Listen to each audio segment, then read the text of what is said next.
Hello, everyone. Welcome once again to another pre-show special Halloween edition. And I want to thank you all for the wonderful costumes you're wearing. I mean, the lady over there in that princess outfit, I swear I haven't seen something like that since I was in first grade. And there's a fireman. And what else do we have? A ghost. Ooh, I'm scared. You know, pal, with the kind of money you've got, I'd wear more than just a sheet with two eye holes. I mean, you think this is the Charlie Brown Halloween special? It's not. But most of them look really, really neat. I'm very pleased. Me too. I mean, our patrons, they have so much money they can afford, most of them, other than Ghosty, Yeah, to really dress up. it's that is a little tacky. I mean, look, he's actually wearing it's just a sheet with two eye holes. I mean, okay, fine, trick or treat. It's classic. Yeah, okay, I get you. Yeah, I get it. You're reliving your childhood.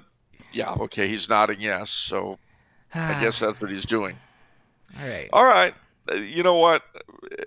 As you'll find out tonight, both the pre-show and the regular show, I'm trapped by nostalgia myself right now. If I could wear the Heckle and Jekyll costume I wore back in the Halloween of '64, I would. What's Heckle and Jekyll? All these crows are cartoon characters, Heckle and Jekyll. Oh, okay. Before your time, before just about anybody's time. Yeah. Okay. First couple questions from Philip. Uh, Okay. Question for Charles. Most of us, familiar with accounts of spectacular instances of demonic exorcism. But are there cases where demons simply leave the possessed of their own accord or by lesser means? Well, I couldn't say for sure, but I really would not be surprised. I mean, it's amazing how often holy water, for instance, does extraordinary good in chasing out the unwanted. Uh, That's not own accord, then. I mean, there's some coercion there, right? well, yeah, I mean, of course, there's coercion. The use of sacramentals on demons always means coercion. It's not like they're going to go of their own accord or, Well, that's what they're, he's asking. well, that part, they wouldn't go of their own accord. They'd only go if they were forced out. But some of them aren't as strong as others, apparently. It's just like um, some haunted houses, you go through them with holy water and that's the end of it. Others, you need just a house blessing and that takes care of it. And then still others, you got to have a real house exorcism. Now, I obviously I don't know, and I'm sure no one really does, how these things work. All we know is that they do. Are there instances where a house is haunted or something by a poltergeist or something, and there's simply nothing that can be done? Like everything's been tried. You bring in, an exorcist, and they try. They do everything they can, and it's just it's a lost cause. Well, poltergeist activity, oddly enough, usually subsides of its own accord. What does that mean? Well, it means that with poltergeist, qua poltergeist, that is to say, uh, things flying through the air and all that, that do not necessarily have the kind of hatred of holy stuff that demonic activity does, um, very often subsides after a while all by itself without anyone doing anything. But of course, we don't really know what causes poltergeist activity. There's the theory that weird energies in pubescent people bring it about. Um, there are all sorts of theories. Your friend Sinistrari, whom we were talking about earlier, the reason why he ascribed poltergeist activity to elf-like creatures is because he saw them in that school as being natural rather than supernatural beings. And so throwing holy water at one of them would do about as much good as throwing it at a robber with a gun. In other words, not being demonic per se. They were not, he didn't see them as being governed by sacramentals. But I don't know. And fortunately, my experience of poltergeist activity has been nil, although I was in a house that did have poltergeists. But so they're impervious to the sacraments? They do not respond? In some cases, no, not at all. But they don't respond the way demons respond to it, if you see what I mean.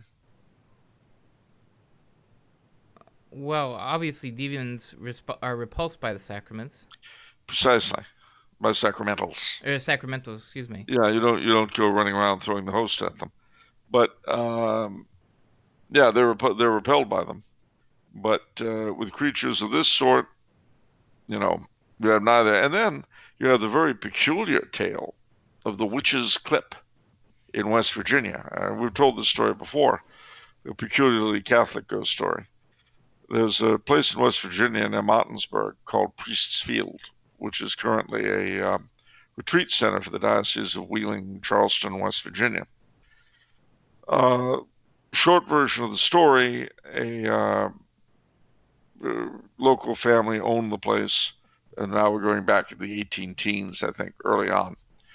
And a young Catholic fellow who was on his way to town died there.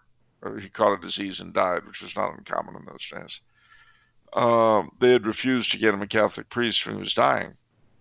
And after he was dead, they started having all sorts of weird activities there, and things being torn up and all that. And when they tried to get Protestant ministers to exorcise the place, the thing would drive them out. But the Bishop Carroll of Baltimore, that's how long ago it was, assigned Father Demetrius Galitzin in Loretto, Pennsylvania, to investigate, and he did. And he said said a mass to repose the dead person's soul and blessed his grave, and that was the end of the activity. Although they say that the family received instruction in the faith from a disembodied voice and were sufficiently well instructed that they were able to enter the church. And then when the last of them died, they left the property to the church, who have owned it ever since. So that's a story of poltergeist activity, but with a very definite point to it. Right. Is there such a thing as angelic possession? No. By definition, angels will never, ever, ever. A good angel will never try to take control of you. Yeah, that's a violation. That's exactly. I mean, if that were going to happen, your guardian angel would start taking control of you whenever you wanted to sin. Yeah. Yeah. All right. Question from William. Good day. In a side chapel at a church near my house where I go to confession regularly, I have noticed that in addition to stained glass windows depicting the angels Michael, Gabriel, and Raphael, there is also a window depicting the archangel Uriel. I heard that Pope Zachary condemned devotions to other angels than the named three from Scripture. Looking this up, because I know how Charles feels about I heard that. You're right. I find that in the Council of Rome there is only a passing reference to the three angels named in Scripture, and no decree was made. I also remember that in one of the Father Baptist books, Out of the Depths, there is a devotion to the four archangels of the compass mentioned by Martin Feeney. Also in the Eastern traditions, it seems that there are devotions in some places to 7. What are your thoughts on Uriel and devotions to the unnamed archangels? Do condemnations against devotions to the extra named archangels hold any water at all? Oof. Well, that is really, really, really a good question. And it's one that I've kind of wrestled with myself. let me see. Well, what he says is quite true, and not only is devotion acceptable in Eastern Christianity, but there are certain churches in Germany and Austria and Spain that have images of all seven archangels with names. So apparently their local cultus is tolerated. What that means in a larger sense, I don't know. Uriel is named in a number of the quote unquote apocryphal books that were nevertheless used in the early church, like Enoch and things like that. The other three vary somewhat from tradition to tradition. I don't know. I mean, I certainly have heard of the condemnation over and over again. I've never bothered to read the actual decrees for myself, so I don't know. The fact that on a limited scale, or even devotion to the seven archangels has been allowed in different places in the East. In the West, rather. Gosh, it's a hard question and one that I'm still wrestling with, to be brutally frank. So when something gets condemned, that's because it's a widespread problem generally. So this was a It is. widespread problem back in the day. In the 700s, it was, because people were beginning to worship the angels almost as gods. Well, you can see why. I mean, they've got tremendous power. Yeah. And, well, I mean, we had a recent thing with the Opus Angelorum, which is an order of priests dedicated to the work of the angels. But they were founded in response to a private revelation of a German lady. And I forget if it was under John Paul II when Pope Benedict was head of the Holy Office, or whether it was under Benedict. But one or the other, they weren't condemned as a group, but they were required to stop doing certain things. And one of them, I remember, was giving names to their guardian angels. It's interesting. Yeah. That makes sense. Because you don't actually have that power, you know? Like No doubt. It's not But your child, it's not your baby. That's interesting. But again, they did not, however, condemn overall the work of the order. They just, shall we say, pruned some of the things that have been doing. So I don't know. As I say, there are churches in Austria, Germany, and Spain that have pictures of all seven archangels labeled. And these are very well known. It's not like they were hidden somewhere. Okay. So it's a little bit like blue vestments. Yeah.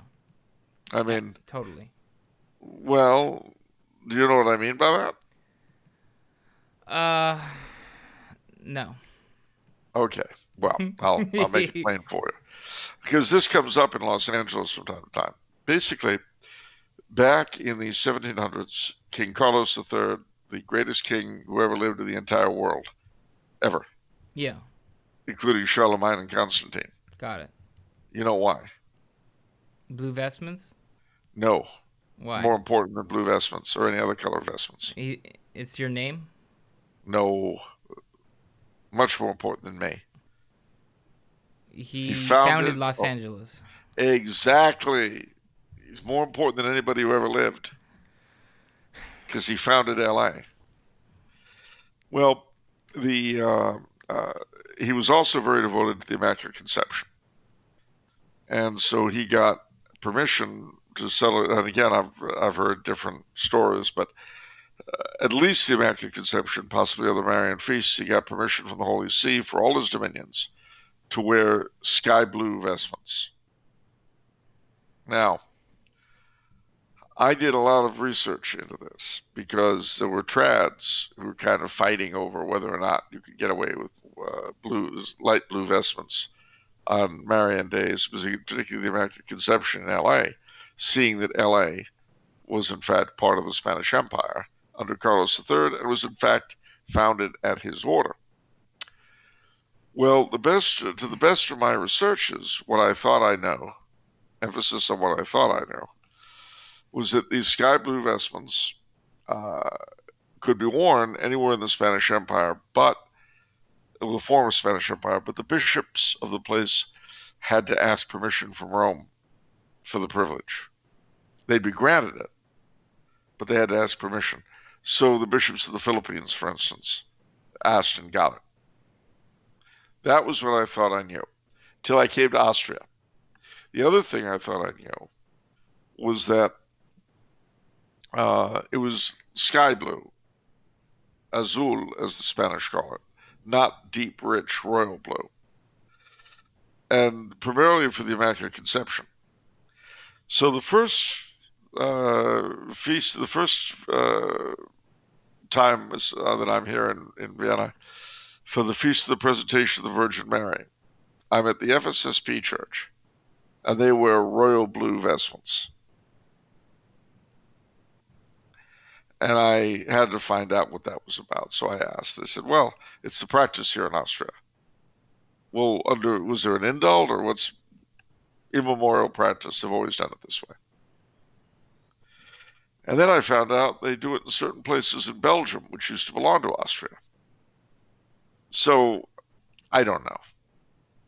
Well, I mention this because it's a little bit like that with the seven archangels, in the sense that apparently the cultus was tolerated here and there, despite apparent condemnation. I see. That's why I pointed out as a similar thing. Makes sense. And not because the veneration of angels and wearing blue vestments are precisely the same thing, but simply to say that, you know, the church will declare something absolutely forbidden, but then tolerate it here and there. And you're left to kind of scratch your head and wonder what it all means. Okay. You know what this is? What? Scratching your head? And wondering what it all means. Yeah. Yeah. All right, question from Joshua. Oof, okay. Charles, what are your favorite autumn foods and drinks? I like you, Joshua, a lot. I really do. Thank you. Okay. Well, where do we start? Pumpkin pie. I love pumpkin pie. I really, really do. Coffee ice cream, which is not really restricted to the autumn, but which is so New England. I like various punches of the alcoholic variety, hard cider, game, which is very autumnal. You know, venison, wild boar, game birds. Goose. I love goose. And I just had it last Sunday. They had it kind of early. In this part of the world, it's only in November, really. But they got us goose early, and I'll tell you what, it was so good. Turkey. Loves me my Thanksgiving turkeys. Oh, yes. Is turkey... Turkey always seems to me as like a less tasty chicken, but bigger. Oh no.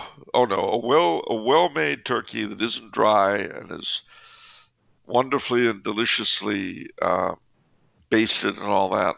Oh, there's a world of difference. It's got a savory aftertaste. It's very different to chicken. Okay. But if it isn't made well, it just tastes like dry, big chicken. Because you never have gravy with chicken, because chicken is naturally tasty. You only need to put gravy with things that need it. No, well, that's true. See, that's my pro-chicken argument here. Well, I mean, the problem is that also, have you ever tried stuffing a chicken? Well, obviously, yeah. No, it's they're not You as know, it's big. even you know it's even less rewarding than stuffing a chicken. Carving a what is it? A turnip?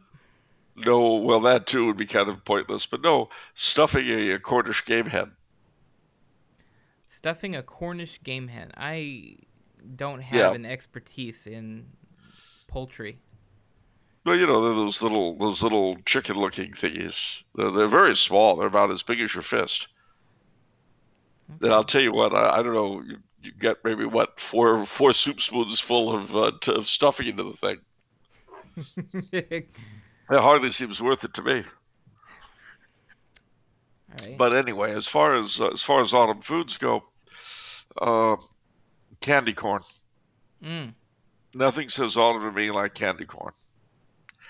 And let's see. Well, of course, you know the new item, pumpkin spice latte. I love that one. I do too. And uh, it's a funny thing. I'm not a beer drinker, and I've never had this stuff. I see it all the time, and this time of year is pumpkin beer.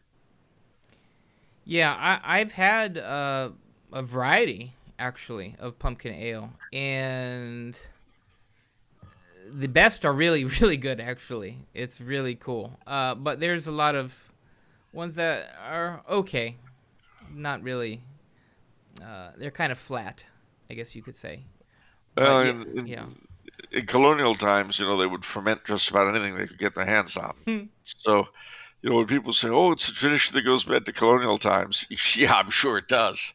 Absolutely. I'm sure. I'm sure you could get fermented whipped cream back then. But no, yeah. I mean, so I would say that would pretty much sum it up. I really miss pumpkin pie here because you just can't get it. How do they not have pumpkin pie? I mean, you gotta have pumpkin pie. Well, wait, are there Thanksgiving? Like, what's Thanksgiving like in Europe? Well, they don't have Thanksgiving for one thing. Yeah, They have harvest festivals of different kinds, but they don't have Thanksgiving, yeah. and they don't really have Halloween. And this is the funny thing. I love Halloween in America. I don't like it here because it just represents sort of an American invasion. You know, it just occurred to me that in Europe, they uh, they don't. They have a very different kind of holiday season. It Yeah. starts. I mean, their holiday season basically starts with Advent, right?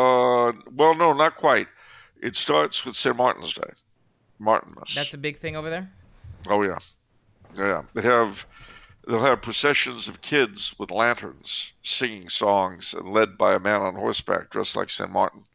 Oh, And they have goose and wine. Martinmas goose, Martinmas wine are big things here. well, in Germany, is Oktoberfest a thing? Is that just some random beer celebration? Oh, well, it's random, all right, but it's a big thing in Bavaria, Yeah, not in the rest of the country. I see. And of course, All Souls Day and All Saints are really big here, Mm. but they're centered on the cemeteries. And you go into the cemeteries starting All Saints Night and through the month of November, really, and they're filled with beautiful candles of all kinds. It's really beautiful. Hmm. That's true through Catholic Germany and all of Central Europe, uh, Poland, Czechia, Slovakia, Hungary, Austria, Croatia, Slovenia, wherever you've got Latin Catholics in this part of the world, Lithuania, uh, the cemetery, and also in France and Italy, I think. The cemeteries are really the place to be on All Saints and All Souls nights. Hmm. And then you're right, you hit Advent. Uh, and Advent has a number of interesting celebrations of its own in different places. One of them being the so-called Rorate masses. which are they're the latter part of Advent. Uh, it's Mass very, very early in the morning, like 4 a.m., 5 a.m. It's still dark, and the churches are filled with candles. And Mass is conducted entirely by candlelight. I mean, it really is. It's Wow. beautiful. Sounds it. Yeah. Then there are a few saints' days like Saint Lucy's Day in Sweden and so on that get celebrated in December. And Saint Nicholas's Day too. I can't forget that. Saint Nicholas's Day is very big. Mm. Here he comes with Krampus. In the Netherlands and West Germany, he comes with Black Peter. But he always comes with a little friend. And St. Nicholas, who's dressed like a bishop, he's the nice guy. It's basically good cop, bad cop at Yeah. Christmas time. Yeah. All right. Another question from Joshua. Do you have any favorite autumnal or Halloween poems, and could you please share them? I do, and I shall, since you ask. Actually, one of them isn't a poem, it's sort of a prose, but the other two are definitely poems. The first is by the inimitable H.P. Lovecraft. It's called October. Mellow-faced with eyes of faery, wistful clad in tinted leaves, see the brown October tarry by the golden rows of sheaves. Oak and acorn in his garland, fruit and wineskin in his hands, mystic pilgrim from a far land, down the road to farther lands. Softly treading, gently breathing, casting spells on wood and wold, vines with purple clusters wreathing, witching bows to red and gold. Bearing sicklemen their pleasure when the harvest toil is o'er, and the autumn's garnered treasure lies within the festive door. Bearing dreams to all who listen as he sounds his elfin horn, where the crystal vapors glisten past the farther hills at morn, where the sunset hovers playing on the teeming cottage yard, till the cryptic night comes straying in a mitre tall and starred. Dreams elusive and uncertain, fleeing as the dying year, glimpses from behind the curtain, half to cherish, half to fear. Memories that charm and beckon, vanished scene and vanished face, phantoms past the worlds we reckon, reaching from the wells of space. Mounting as with necromancy, welcome visions hold the night. Bygone fields assail the fancy, radiant in a golden light. Ancient lanes lead cool and bending, past remembered farms and byres, where the curling smoke ascending tells of happy autumn fires. I can catch the flaming riot of the oaks and elms I know, and the breathless ruddy quiet of the sunset's spectral glow, and the farmhouse chimney peeping through the scarlet maple shade, and the gorgeous fruits of reaping by the door in order laid. Greens that red and yellow dapple, tints that match the blazing sky, swelling pumpkin, rosy apple, clustered grapes of Tyrian dye, and behind the orchard reaching where the rolling meadows bide, I can see the corn shocks bleaching and the stubble stretching wide.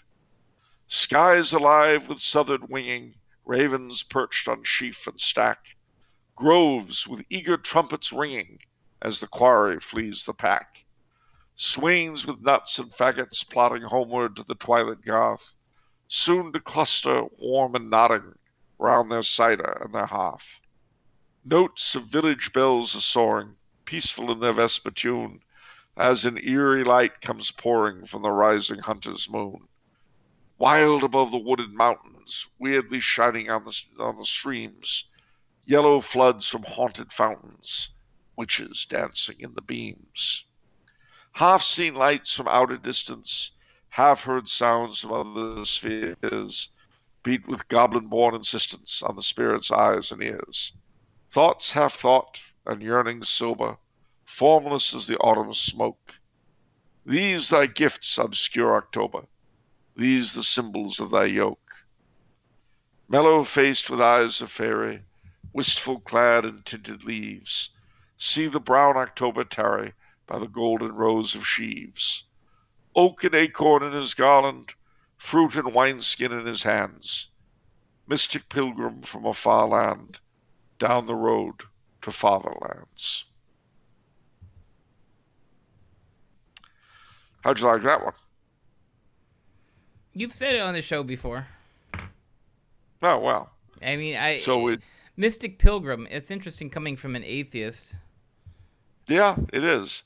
But it's all about the mood, you see. This second one is about a favorite topic of yours, the wee folk. Ready? Ready. In the knoll that is the greenest, and the grey cliff side, and on the lonely ben top, the wee folk bide. They'll flit among the heather, and trip upon the brae, the wee folk, the green folk, the red folk and grey. As o'er the moor at midnight the wee folk pass, they whisper among the rushes and o'er the green grass. All through the marshy places they glint and pass away, the light folk, the lone folk, the folk that will not stay. Oh, many a fairy milkmaid with the one eye blind is mid the lonely mountains by the red deer hind. Not one will wait to greet me, for they have naught to say.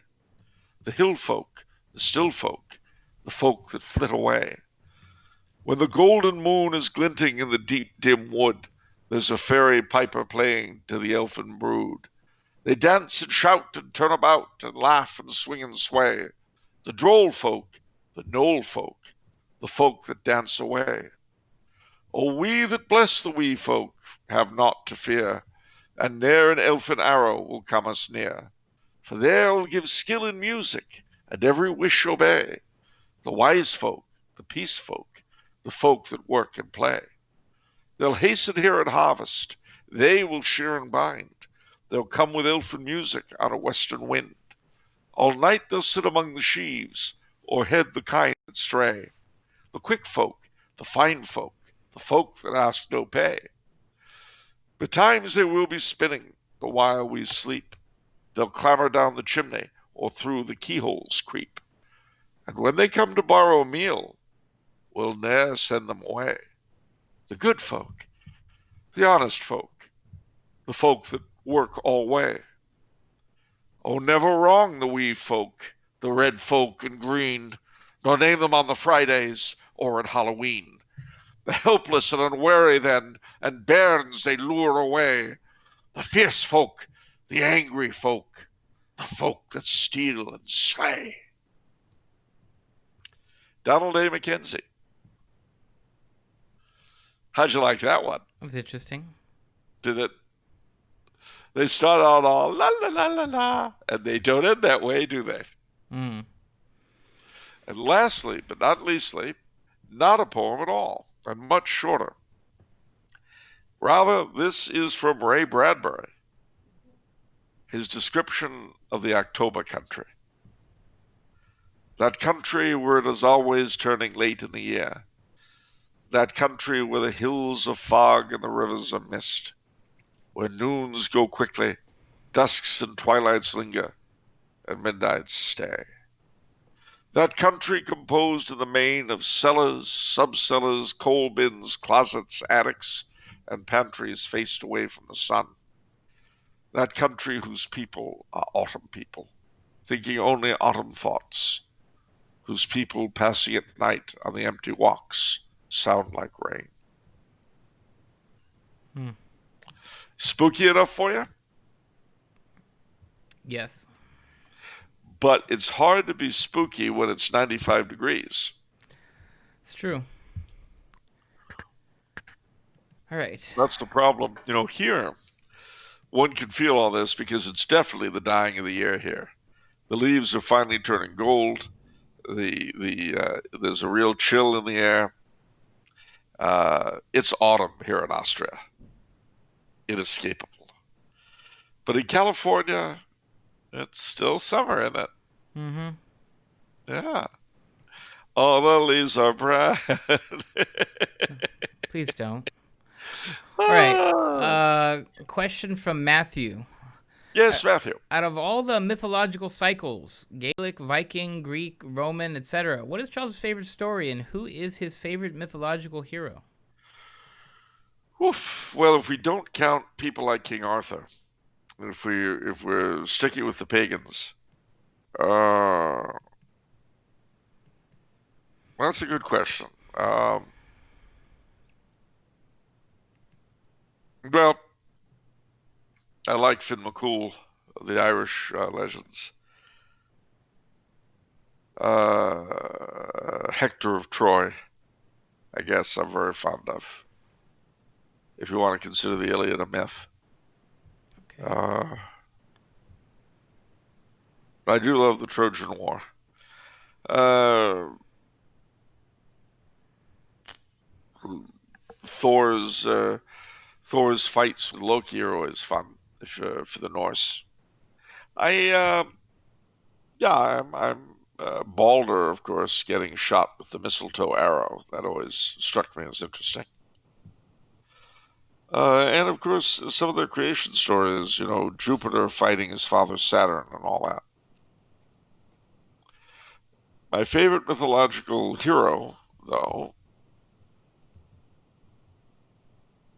probably Perseus. Hmm. Okay. Out of all the creatures mentioned in myths and legends, which creature would Charles most like to come across, and which would he never want to cross paths with in a million years?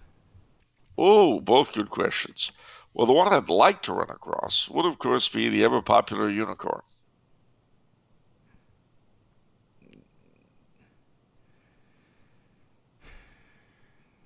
I thought you told me that Jews killed all the unicorns in the great unicorn bloodbath of whatever year. Yes, that's what happened. It's true. That's true. It's what happened. uh, No, no. Obviously, we got that from Uncle Adolf's Jewish stories. No, no. I like the story of the unicorn, but since you mentioned the Jews, I wouldn't want to meet the golem in any any form. But he's not my least favorite. Uh, I mean, I could do without dragons. You know, I really wouldn't want to run into a dragon. Um, yeah, I think I'll go with the unicorn and stay away from the dragon. Although the golem, I'd also like to stay away from. Interestingly enough, I supposedly the golem is in the lying in the attic of the old new synagogue in Prague. And a couple of years ago, when I went by there for the first time, I looked up at the windows of the attic, and I tell you what, if I'd seen a face, I would have run. I bet. I'm not Okay, going to hang around for no golem. You know what those things do to you? what do they do to you? Well, let's just say you won't come away in one piece.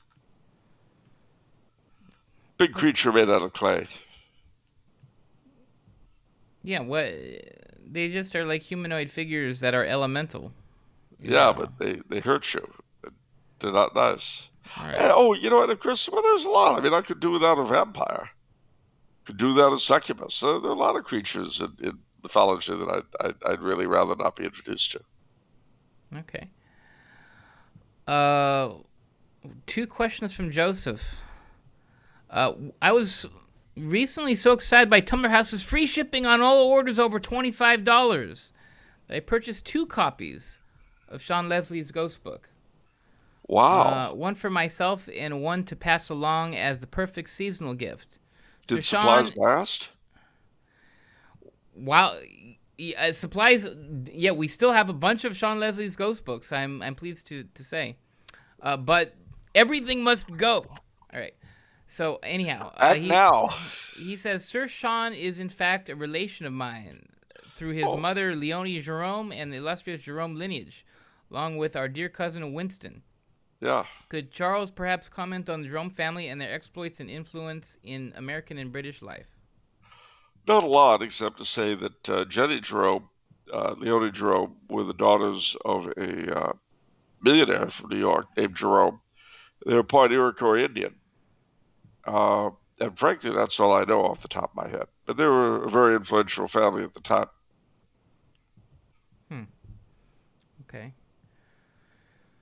Is Charles dressing up in costume for Tumblr House's socially distanced mask mandatory Zoom Halloween party this year?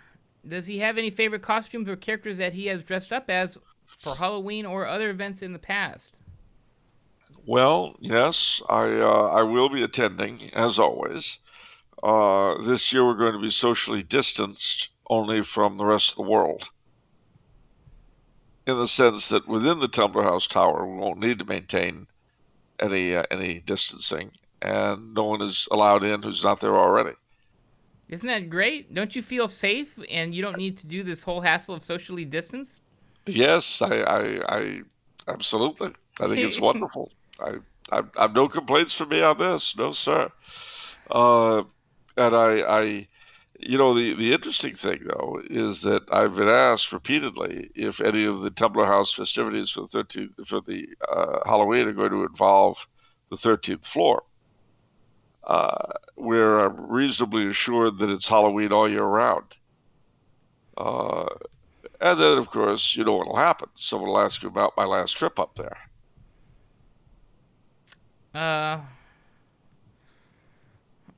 Okay. Why, you interested? You want to know what happened? No, I don't want to know what happened.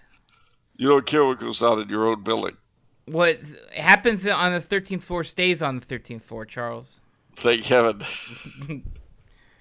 Actually, though, that's not entirely true. Did I ever tell you about the time I went up there and when I pushed the doors, the button, the doors opened, and then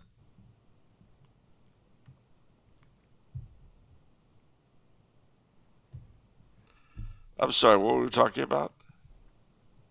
Oh, I remember. I was telling you about the 13th floor. So, what happened was this will kill you. I went up to the 13th, and you know how it is. It's not always there at the elevator. So when you see it, push it. So I did. We get up there. The doors open. I was the only one in the elevator. The doors open. I looked out and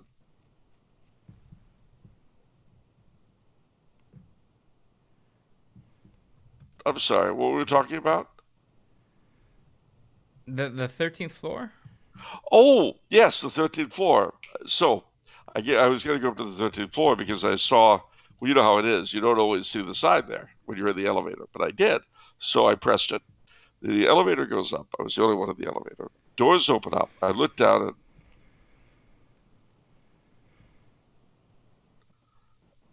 I'm sorry, what were we discussing? We're saying that's the end of the pre-show. That'll do it Oh, for this oh, pre-show.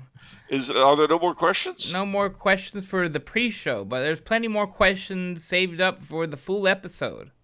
And what that means, ladies and gentlemen, including you in the ghost costume, yes, it tugs at my heart too. Was I asked? Oh, before I forget, I was asked about my favorite costume. Oh, that's right. And it was the guy in the ghost costume that made me think of it because he's got bad to his childhood. So I understand how you feel, pal.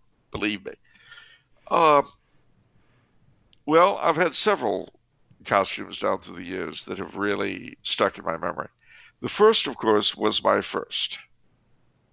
And this was Halloween 1964 in beautiful Mount Kisco, New York, in Westchester. My brother, Andre, was wearing a devil costume. I came as Heckle and Jekyll, the two crows.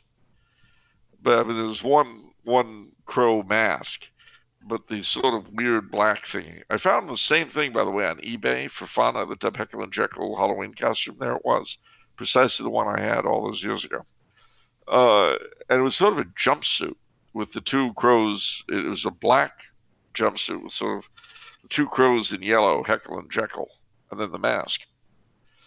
And that was it. But it was my first Halloween costume, so I really loved it.